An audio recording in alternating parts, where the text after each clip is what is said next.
Welcome back to the podcast. Today's episode is all about relationships. And I say this all the time to people, and especially business owners, that business is all about relationships. And in fact, life is all about relationships as well. And I don't think people fully get it when I say that or understand what I mean. So I'm going to dig into that deeper in this episode and explain that, because every penny you've got, every deal you've done in a business, everything that you do in your life is going to revolve or come from a relationship. It's a person that has the money, the expertise, or the strings to pull on to get you what you want out of your life and your business. It's all going to come back down to a person. So everything I've always done has come from good relationships with people. Specific times when I've needed help with something, you've got a relationship with someone to actually help you out and open a door for you or solve a problem. The more relationships you've got, it's an absolute fact, the quicker and easier you're going to find stuff as you go through and you hit problems and you hit roadblocks that you need to get through and you genuinely need help from someone you can trust. It's all going to come down to the relationships. If you take one man and he's got 50 strong relationships versus another man who's got 0 relationships with anyone, it's obvious that the man with 50 really good relationships is going to get well ahead and progress and overcome all the challenges that we talk about and we come up within business. So relationships, if you don't have relationships, you will just have an average life. If you don't have really good solid relationships that you prioritize, you will have an average life. That is an absolute fact. Because if you do have great relationships, you are going to have what we call opportunities. Now, I don't know about you, but the more opportunities you've got, the more chances you've got of getting to another level, making even more money, investing even more money, and building a business that's fucking solid. So you want the relationships on your side. So what I've done is made a list of the relationships I think you need as a business owner going into next year and going into 2024. The focus that you want of what relationships you want. And number one is a relationship with yourself. You need to have an amazing relationship with you. I think people really underestimate the power of, most of the time you're talking to yourself in your own head. So if you treat yourself like a sack of shit, how the fuck are you gonna perform well and perform to a really high standard as a really solid business owner and a person in your family life as well? Like, you've got to be the best person that you could possibly be. You know, creating that best version of yourself is the ultimate holy grail for me, of you getting better as yourself as a person and personal development, you know, self-development, whatever label you want to give it. But if you treat yourself like shit, you know, why should anyone else treat you any better to that or you know, treat you otherwise? You know, you've got to treat yourself really well. You've got to look after yourself and put yourself first. And I think people view that as being selfish, of putting yourself first. But you have to prioritize number one. Look after yourself first, and then you can look after everyone else in your family. If you're not right yourself, you cannot look after everyone else. And it's that classic thing of, you know, when you're on an aeroplane and they say you need to put your own mask on first before you can help others. It's exactly that. You need to put yourself priority number one. You are the most important person in your life, because without you, you know, a lot of people say, oh, most important person in my life is my wife or my kids or whatever it might be for you. But remove you away and it's all redundant, it's all forgotten about. So your family needs you to be in the best position first so that you can provide for them and be the best person, the best father, dad, you know, partner, whatever label you want to put on it. You need to prioritize yourself first, have the best relationship with yourself, back yourself, be confident about yourself, and be a really good positive person as yourself. That's the relationship number one. Second relationship is your partner. You have to have a relationship that is open, honest, tells the truth, even if it might be hard to have awkward conversations, and you deal with things and you're not arguing about petty shit that's over and over again, because it's all headspace, it's all occupied time that's distracting you from getting you to where you want to be. If you haven't got a great relationship at home, you need to resolve that and get that sorted now. And a lot of people brush stuff under the carpet because it's easier not to say anything. It's easier not to have a difficult conversation. It's easier just to put up with shit that might be continuous, coming up and up and up again. But if your partner's not supportive of you, if your partner's not fully on board and invested in you and what you're doing with your business and where you're trying to get to, it's always going to be like a noose around your neck, you know, and pulling you in a different direction. You've got to be in it together and say, right, I am doing this, and to allow that to happen, I need you to do this at home or whatever it might be, or you might need to support them in their career or whatever they're doing or their business. But you've got to have those open conversations of going, right, this is the goal. And to do that, I need to do this bit and you need to do this bit, and we're going to make that work and talk to each other and communicate so that you're both on a level field. You cannot have you going after something and going after a goal or trying to build a business, and then the wife phoning you every half an hour going, where are you? Come home. You know, you've got to have it all out on the table and go, right, this is what I've got to do. This is what my day is going to look like. This is what my week's going to look like. You're going to have to do this bit, and you compromise and you find the balance that works. But if your partner's not on board, you're fucked. You're going to end up in an absolute mess. And you'll see, one of the things I put on my Instagram stories all the time is weekly, me and my wife, we have a meeting and we go, right, this is what we've got coming up this week. This is what we need to do. This is the goals we've got. Where are we? Are we closer? Are we further away? What needs improving? Where are we? Because we're on the same page of what we're going after and what we want to achieve. So you've got to have that with your partner. It's the most important relationship after yourself that you're going to have in your life. And it's you know, get that one wrong and it's the most expensive mistake you ever make as well. You know, I've had a lot of friends go through divorces and it's the most painful, horrible thing to have to go through and do, especially when kids are involved. So you've got to be 100% on board with your partner. Relationship number 3 is your mentor. So someone that's in your life that's actually showing you the way forward and actually pushing you to actually get to that next step, because whatever you're trying to do, someone's already done it before. And I'm a big believer in the power of mentorship. I've always had people that I've looked up to, and it can be people that you just know, that they mentor you on a basis of you just pick up bits from them. But then obviously you can have more advanced mentorships when you join business programs, such as like Construction Entrepreneur that I do, or you pay for people to help you that are experts in a particular field that you're trying to really nail and master. And I've done this myself, you know, the whole online social world, I'm still relatively new to it, I'm only a year in. I have gone and got mentors that are experts in it and been in it a long time, so I can learn from them to just reduce that time, and take all the time and the guesswork out to go, right, do this, do this, do this, follow a step plan. And that power of a mentorship to get you over the hurdles you've got, to get you to the next level, it saves you time, money, and just wasted energy on doing the right things, because you know, right, this person has done that, I want to do that, so you just do what they did and do it how they tell you to do it. So it cuts out all that bollocks. So I think the power of mentorship is a massively overlooked way forward to get you ahead so much quicker and so much easier, and actually build a relationship with someone who's been there and gets it and understands it. You know, it's a very, very powerful tool.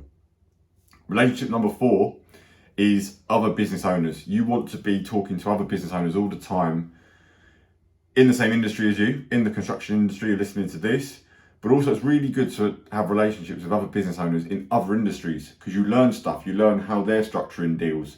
You learn how they're paying staff, how they're doing stuff, how they've dealt with a problem, because there's an overlap. You know, although it's a different industry, there will still be overlaps in terms of marketing, in terms of sales, in terms of finance, in terms of cash flow. You're learning all the time, and you want to be a person that is learning all the time. And you want your network to be on a level with you, and you want people that are actually slightly ahead of you as well, maybe 2 or 3 steps ahead of you. So you're looking up to them and going, that's also a form of mentorship. Other business owners, you know, that's an easy form of mentorship, is going, right, how did they do it? What do they do next? How are they working? And you're just in a world of business and going on, and so you need other decent business owners in your network. And if you're not, you need that, because sometimes you just need to talk to people as well. You know, I don't think this is talked about enough, that sometimes just a conversation with someone over a cup of coffee or a cup of tea, and just talk through the business, where it's at, and that, you know, sometimes someone can offer a different perspective from their experience, especially older business owners. And I've done this a lot. I've got a lot of people in my black book of contacts that are in their 60s, been in business a long time, had multiple businesses. That's such a great resource of actual practical learning and information and just input into different stuff. And it doesn't mean you need to listen to them all the time, because times have changed a bit, you know, maybe things have moved on, but you can just take bits from what they're saying and go, do you know what, I can relate to that, that works, that doesn't work. That network, that power of network effect is just huge, that you've just got people around you on the same page.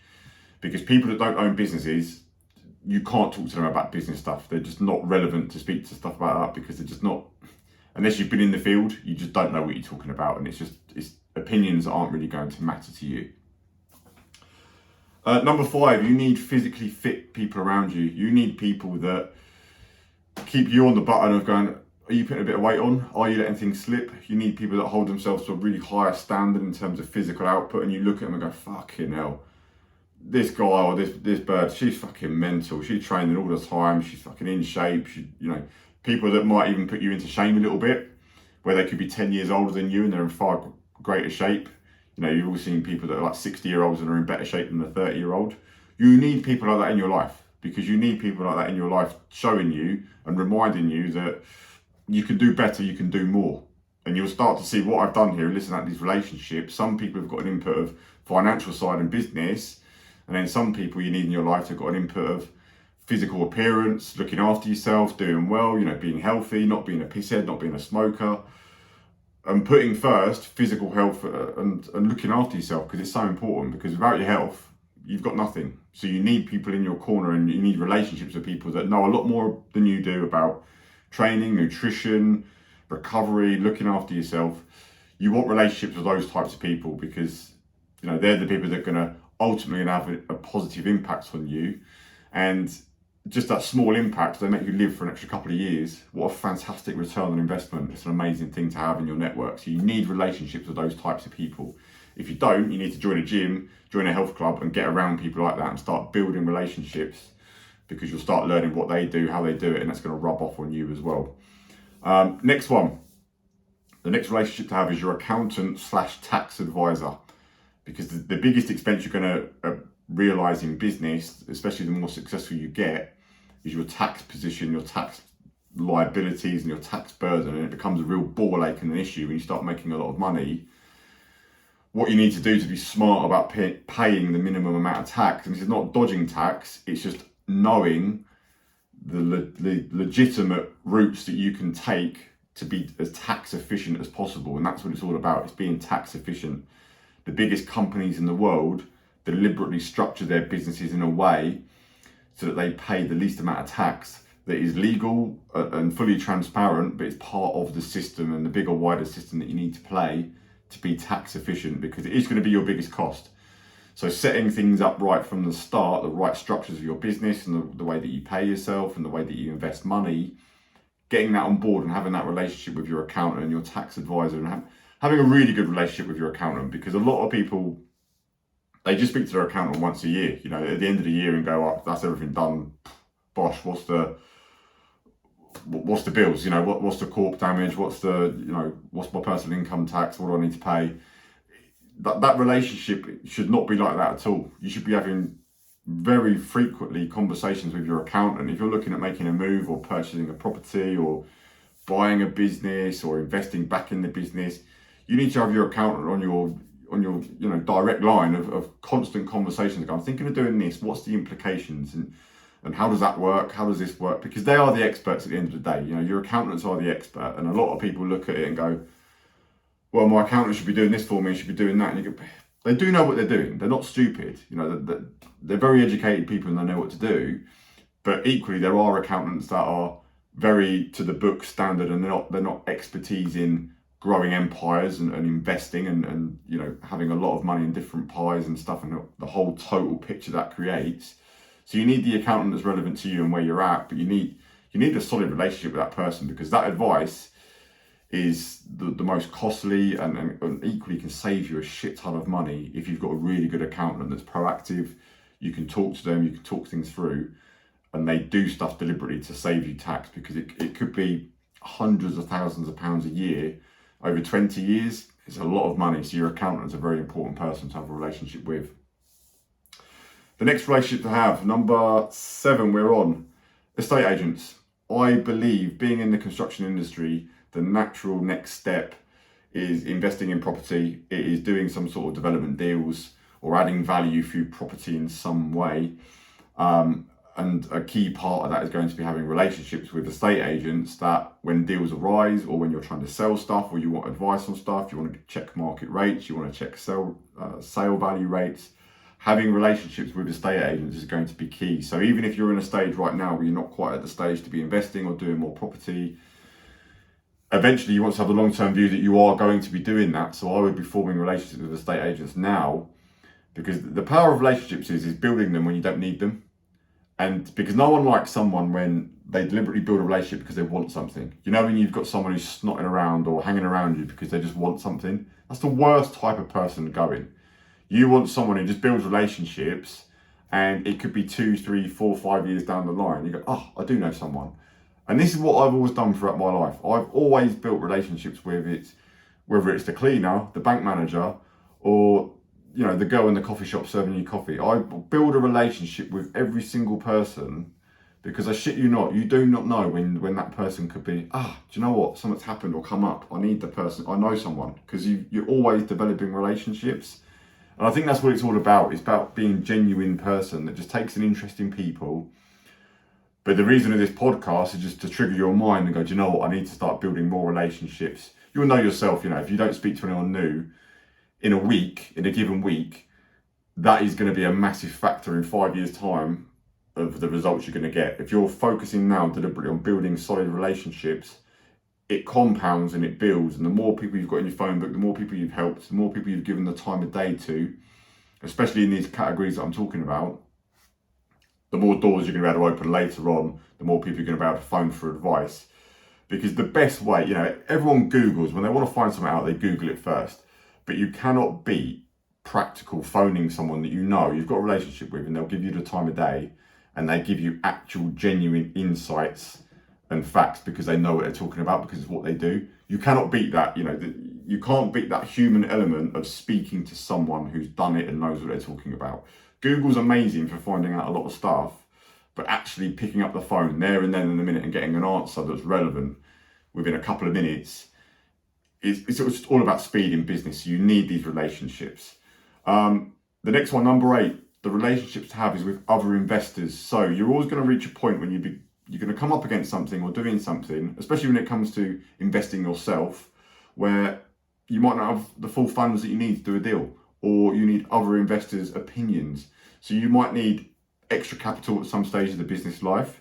You might need it for a bigger investment scheme, but you might need investors to get their sense check on stuff and go, what do you think about this deal? Because it's going to come up all the time. And I could say that the burden of making money and being profitable is you've got to put that money to use somewhere. So you need relationships with other investors and go, well, what are they doing? What worked? What lessons have they learned? What have they done wrong? What have they done well? And what's again, having someone to phone and say, for investment opportunities or advice, someone to actually phone. Because Googling about investment opportunities, you're going to find whatever you want to find. You're going to find the horror stories, you're going to find the lottery winners type stories, and you're going to be sort of fucked up in your own head. So having that, to be able to phone people that are investors themselves and actively investing in stuff, you're going to need them. And I don't think people put enough emphasis on the power of having other investors, because I think people very much rigidly are like, you should never borrow money from people, you should never do it, you should never do this, you should never do that.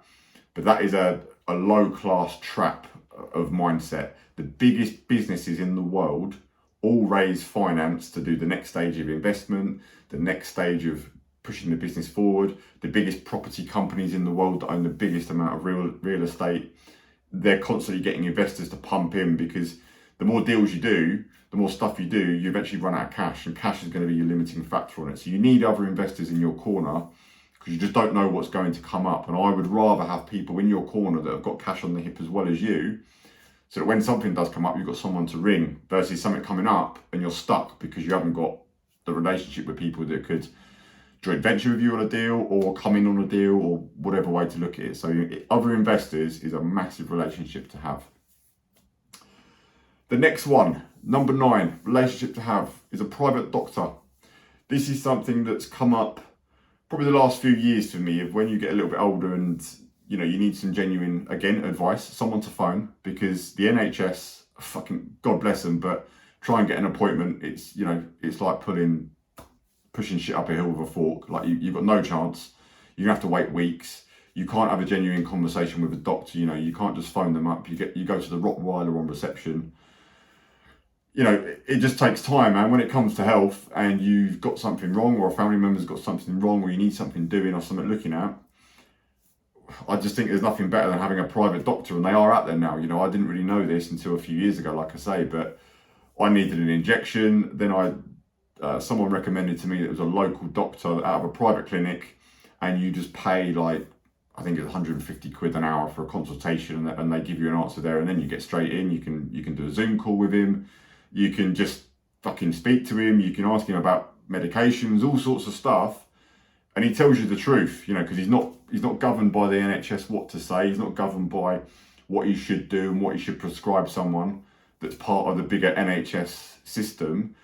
And I think when you're in a position where, you know, you need some physical knowledge and some actual, you know, sound advice, it's the best money you'll ever spend. You know, why would you not pay to jump the queue? And I just see that as having a private doctor, that if you've ever got something wrong, just go private straight away. You know, it's mad to me that people will spend 150 quid on a new t-shirt or a new pair of trainers, but they wouldn't spend 150 quid to go to the doctors if you've got something wrong.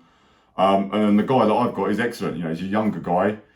He's worked in the NHS for 20 years and he's just gone on his own now private doctor, and you can just pay to go to a nice clinic, which is not full of, let's be honest, you know, sick people, and it's just a horrible smell in a you know, general doctor's surgery. You go straight to this place and you find out straight away what you need to do, what's wrong, what's going to happen, what's the likelihood of this, what's the likelihood of that, from a genuine person, tells you the truth, and, you know, gets a prescription straight away and you're done, you know, and you've got none of that rigmarole of phoning for an appointment, waiting for an appointment. So I think having a doctor, a private doctor in your corner is amazing, because you never know when one of your loved ones, something comes up, life happens, shit happens, maybe it's even you, something happens, and for me, I love it that I can just phone him up or ask him something and it's there and it's done. So you're seeing a theme here that you can just phone people. You've got people in your corner, but you're going to have that if you've got relationships. You need to build relationships and use people like this.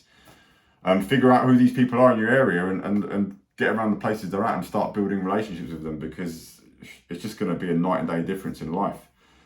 The next one, number 10, I've put down services, which what I mean by that is people that are in the police, people that are in the NHS, a nurse, people that are firefighters, people like that, because there's multiple reasons I wrote that down as a relationship to have. Is one, for advice, especially a policeman. If you know a policeman or you know someone that's higher up in the police, which I do, I know police, some people that have been undercover and they've done some really like anti-terrorism stuff.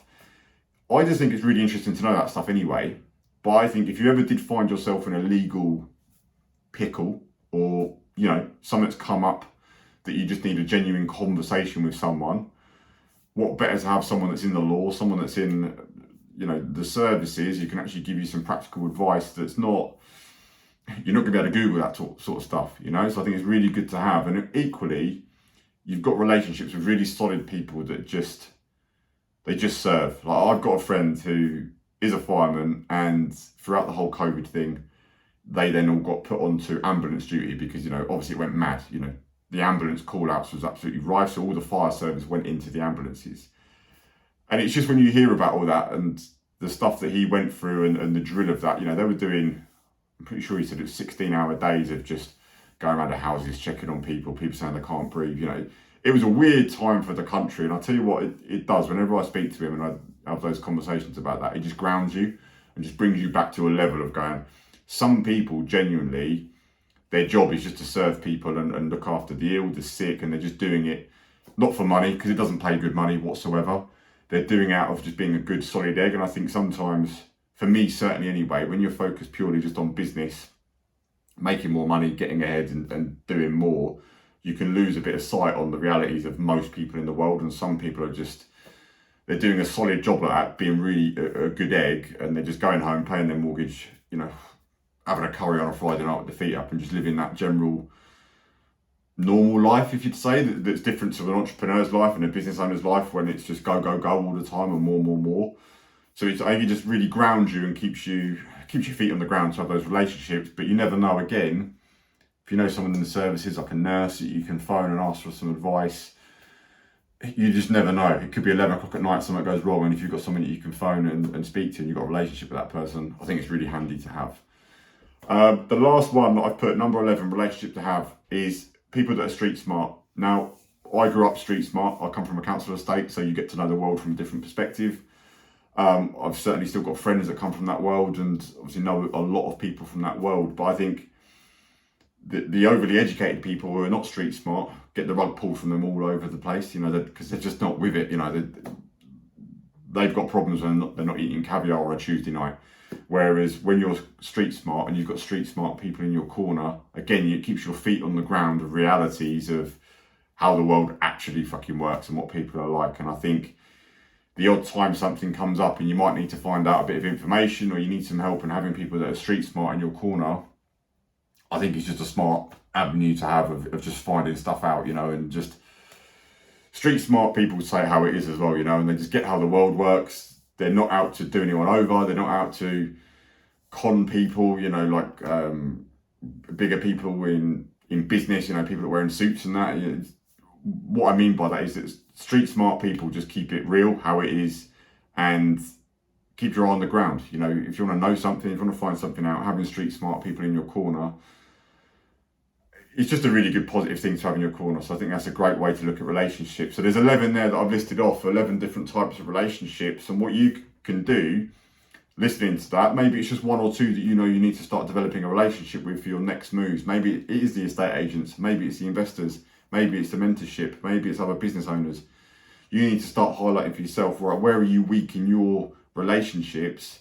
Because I guarantee it, guys, I said it at the start, the quality of your life is going to be down to the quality of the relationship you've got. Every single penny you've got in your pocket, every single penny that's come into a business, every single member of staff, every single quality relationship with yourself, your kids, it's all about relationships. End of. It all comes from relationships first, because I think a lot of people look at the pound note first, but if you look at the relationships first, the pound notes come and the good stuff comes. And the same with success, you know, the more good people you've got in your corner, it's that classic thing that the 5 people you spend your time with, you'll be the 6 like them. So if you've got 5 very average people, underperforming people, you are likely to be just like them. Whereas if you've got high achieving business owners, investors, estate agents, you know, you name it, all these relationships I've talked about, you are more likely to be the next one of them as well. So you've got to raise the bar and raise your relationships.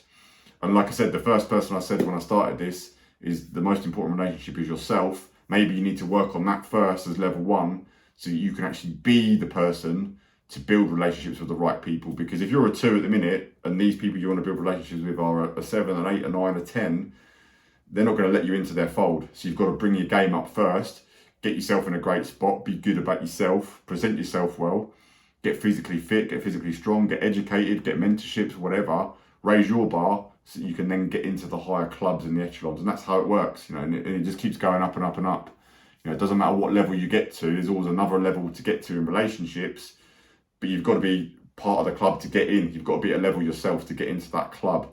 And that's all the way up to politics. You know, look at all the politicians. If you didn't go to one of the schools, you didn't go to Eton, you didn't go to one of the, you know, you weren't in the places, or you weren't born by the right person, you know, the right parents, should I say, you're not part of that club. It's that elitist club. And it's just, life is exactly the same. So this is what it's all about. It's relationships, it's connections, and basically just people you can call. So I hope that's helped, guys. Relationships are so important, and sometimes you've got to be willing to make the move and be the first person to take that step to build those relationships. So your task for listening to this podcast is identifying the relationships you need to make and making the first move and reaching out or putting yourself in a place where those relationships are, so you can meet people and start talking. That is your task. That is what you need to do, because look, listening to this podcast is one thing, but actually taking what I'm saying to you and putting it into practice is a completely different ball game. And that there's only one that's going to make a difference, and it's doing the action and taking moves forward. So your task is go and build relationships with the right people, identify who you need to build relationships with. Maybe one of those relationships is with me, and you need to reach out to me and speak to me and see what we can do together. But people are there, you just got to find them and be willing to take that first step to put your foot forward and build relationships. So I hope that's helped. I'll see you in the next one.